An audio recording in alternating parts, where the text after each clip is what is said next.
Merci beaucoup, Maria Hernandez Mora. Vous avez parlé de la question de la pornographie comme étant un objet culturel. C'est un objet culturel qui est produit à l'échelle industrielle. Et c'est en fait ce que nous montre le rapport que vous avez co-rédigé, Madame Rossignol, au Sénat, Porno, l'enfer du décor. Donc en fait, ce rapport-là, il met justement la lumière sur ce que représente cette industrie de la pornographie. Donc ce système fondé sur la marchandisation des corps, sur la banalisation des violences sexuelles, la misogynie, le racisme et l'exploitation, souvent en lien direct avec le proxénétisme et la traite des êtres humains. Vous avez démontré que cette industrie, elle repose sur un modèle économique opaque, qui est largement dominé par des plateformes numériques qui échappent complètement au contrôle. On l'a vu assez largement ce matin. Vous montrez aussi comment celles-ci façonnent les imaginaires, les comportements, notamment chez les plus jeunes. Pourtant, vous le soulignez aussi dans le rapport, c'est un angle mort complète des politiques publiques. Ces plateformes, elles bénéficient d'un vide juridique qui leur permettent de prospérer sans encadrement. Est-ce que vous pourriez nous expliquer comment est-ce qu'on explique et comment ça se traduit cette impunité persistante, et quelles sont selon vous les mesures les plus urgentes pour aligner la régulation de cette industrie sur les principes du droit pénal pour la protection des victimes? Merci, bonjour. Merci de cette invitation et qui me permet effectivement de parler à la fois du rapport fait par le Sénat, des conditions dans lesquelles on l'a fait, et puis aussi je vais mettre en route le timer, parce que et aussi des conclusions qu'on en a tirées de là où on en est aujourd'hui. D'abord, ce rapport qui est accessible sur le site du Sénat, j'en ai 2-3 exemplaires ici. Voilà, Porno, l'enfer du décor, est un rapport de la délégation aux droits des femmes. Lorsque nous avons décidé avec quelques collègues de travailler sur ce sujet, nous avons essuyé une interrogation assez peu bienveillante de la part des collègues, en particulier de la droite du Sénat. Vous savez que le Sénat en France, c'est une des chambres qui est majoritairement à droite. Et en fait, même non seulement elle est à droite, mais c'est même la droite augmentée au Sénat. C'est la droite Retailleau. Donc, vous imaginez la réaction qu'il y a eu, qui était en fait, mais pourquoi vous vous intéressez à ça? Pourquoi vous travaillez là-dessus? Ce n'est pas un sujet politique, ce n'est pas un sujet de politique publique, c'est une affaire de vie privée. La pornographie, aussi bien les conditions dans lesquelles la pornographie est réalisée que les conditions dans lesquelles les gens accèdent à la pornographie. Donc, ce rapport est important parce que c'est la première fois qu'une institution publique a posé la question de la pornographie comme étant un sujet de politique publique. Et ensuite, après, il y a eu le rapport du Haut Conseil à l'égalité. Donc, on a engagé quelque chose. Et puis ensuite, il y a eu la loi sur la régulation d'espace numérique, qui était une loi, pour parler rapidement, de transposition du Digital Service Act.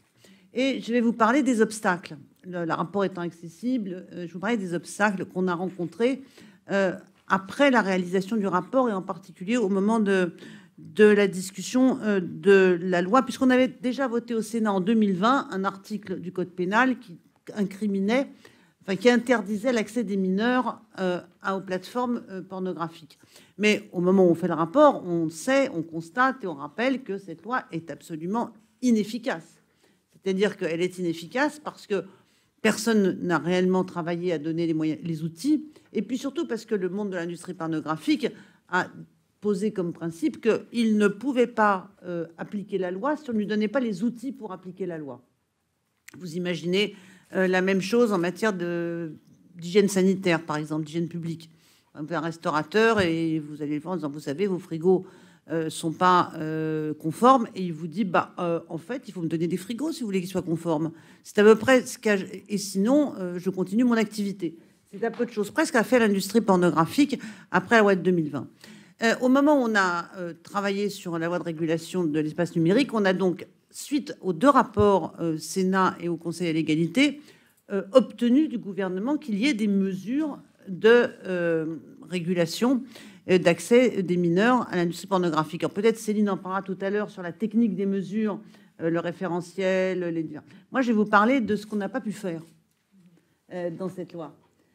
D'abord, on nous a opposé un principe beaucoup plus fort, beaucoup plus important que celui de la protection de l'enfance, qui est le principe de la protection des données des consommateurs.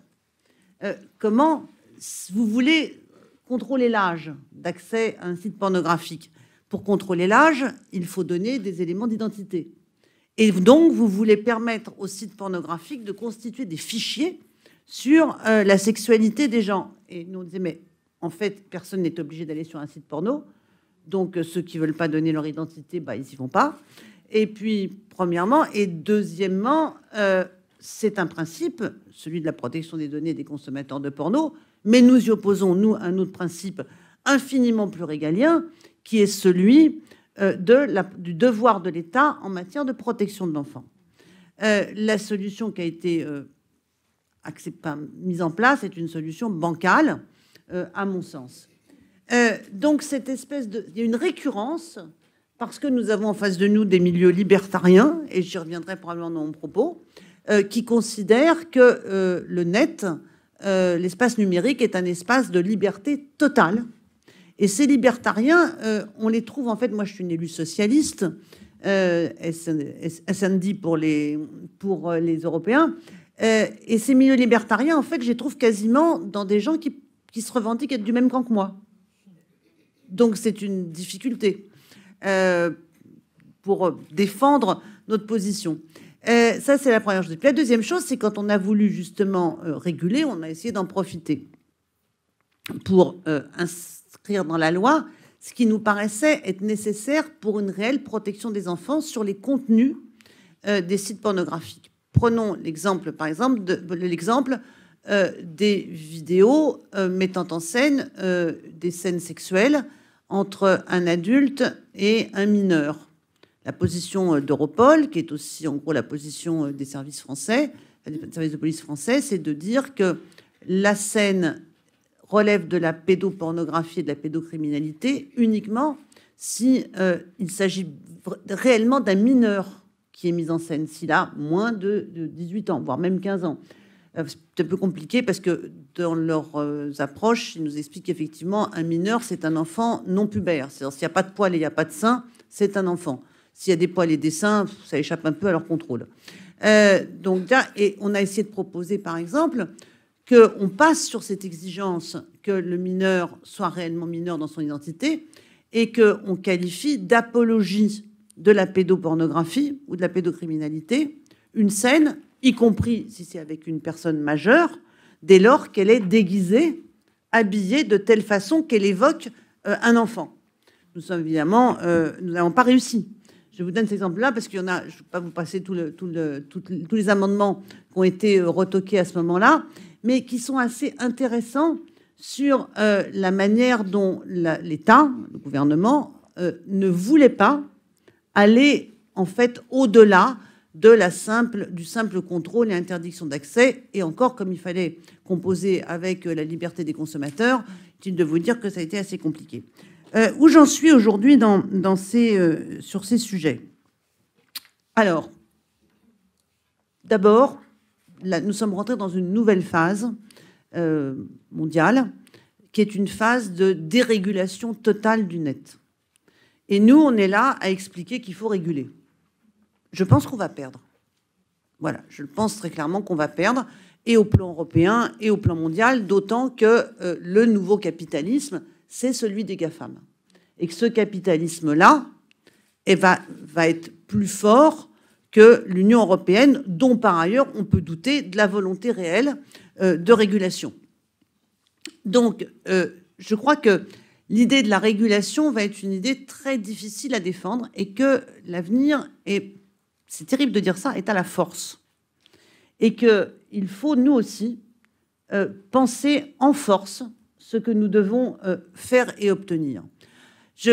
Tout ce que Maria Hernandez vous a dit et que je connais, parce qu'elle est remarquable sur ces sujets, et elle n'a pas le temps de le faire, mais elle pourrait vous dire de manière encore plus explicite que le porno n'est pas toxique que pour les mineurs, il est toxique également pour les adultes.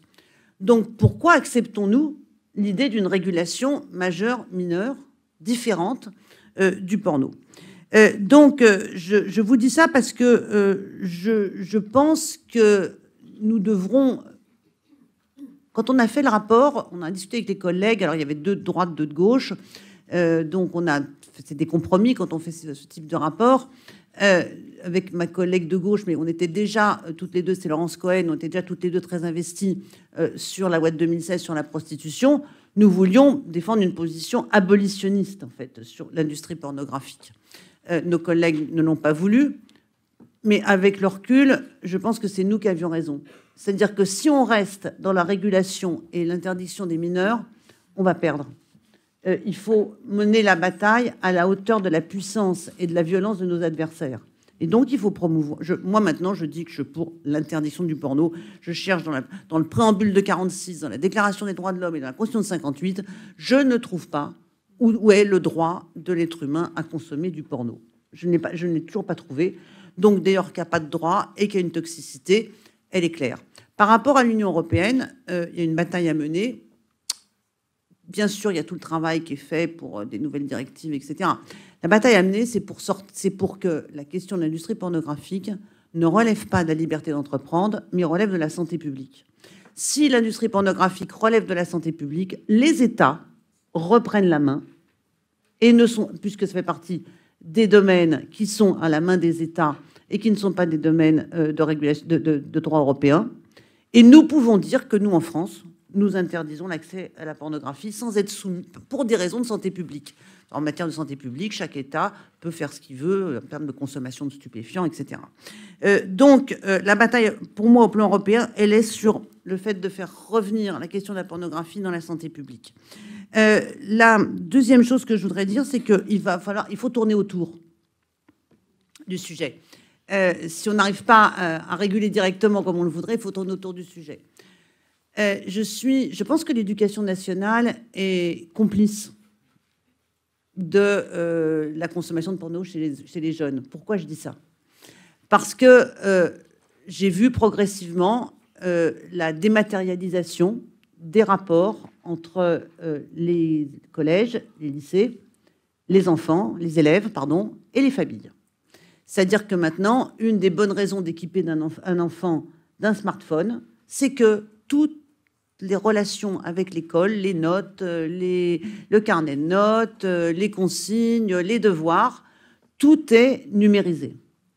Et je raconte ça parce que, en fait, je vois aussi, comme on a quand même plusieurs sujets de préoccupation, je vois aussi, à côté de ça, se développer un produit d'appel dans les écoles privées qui est de dire, chez nous, tout est sur papier. Chez nous, les enfants n'ont pas besoin d'un smartphone pour communiquer avec l'établissement. Et c'est, pour une série de familles qui ont compris les dangers, une des raisons supplémentaires de mettre leurs enfants dans le privé. Donc, je fais toujours attention à la concurrence publique-privée quand la concurrence est favorable au privé, quand le public pourrait faire autrement. Donc, il faut mener bataille avec l'éducation nationale pour revenir au papier, pour dénumériser les enfants, les élèves. La deuxième chose, c'est que c'est une bataille globale contre l'hypersexualisation des enfants, qui ne passe pas que par le porno, qui passe par bien d'autres canaux.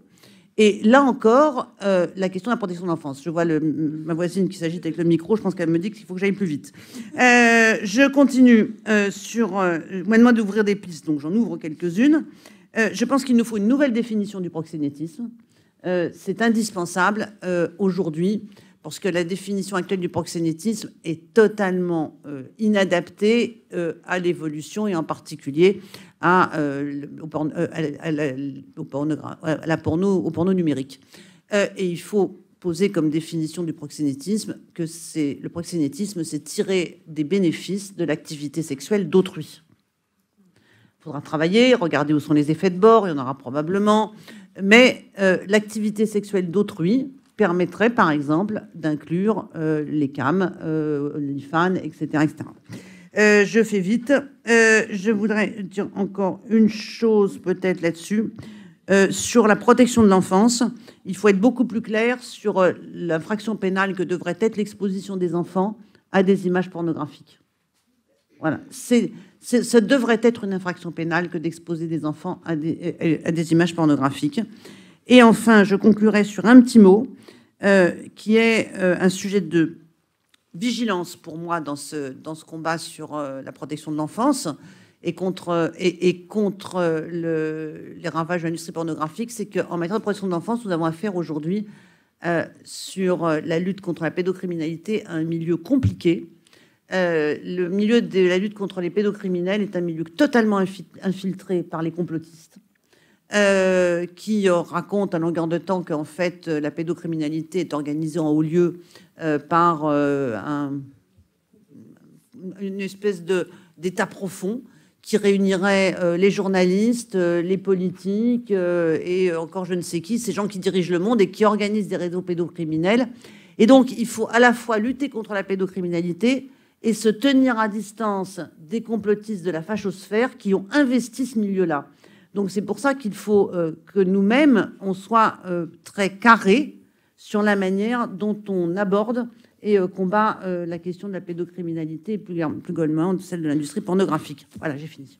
Merci beaucoup.